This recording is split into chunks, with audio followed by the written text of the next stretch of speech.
अस्सलामुअलैकुम व्यूवर्स। हम बिस्तरी या जिनसी अमल मर्द और औरत दोनों के लिए इंतहाई पुरलुत्फ और सुकून आवर अमल है, लेकिन उसके लिए इंतहाई ज़रूरी है कि मर्द और औरत दोनों कम अज़ कम एक बार ज़रूर डिस्चार्ज हों।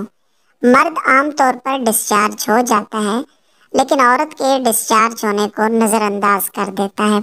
हालांकि औरत को डिस्चार्ज करना इंतहाई ज़रूरी होता है। अगर औरत के डिस्चार्ज होने से पहले ही औरत के साथ जिनसी अमल छोड़ दिया जाए तो औरत खौफनाक मसाइल का शिकार हो सकती है।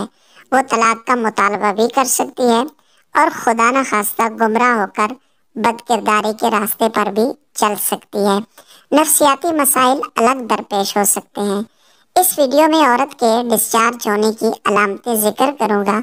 जानने के लिए वीडियो को आखिर तक ज़रूर देखें। व्यूअर्स, औरत के डिस्चार्ज होने को जिनसी इस्तिलाह में ऑर्गेज़म कहा जाता है। औरत जब डिस्चार्ज होती है तो उसके जिस्म के ज़्यादातर मसल्स यानी पट्टे अकड़ जाते हैं।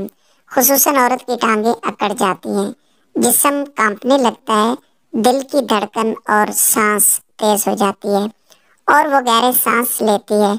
औरत की फरज यानी शर्मगाह बार बार सिकुड़ती है और औरत की शर्मगाह चिकनी हो जाती है और कभी तो उसकी शर्मगाह से पानी प्रेशर के साथ भी निकलता दिखाई देता है। याद रखें कि मुख्तलिफ औरतों की अलामात मुख्तलिफ हो सकती हैं।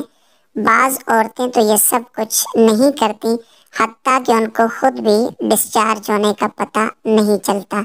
ऐसी सूरत में हम बिस्तरी के बाद औरत के जिनसी लज्जत हासिल कर लेने की इंतहाई अहम अलामत ये होती है कि वो पुरसुकून और रिलैक्स हो जाती है और उसका जिस्म ढीला पड़ जाता है।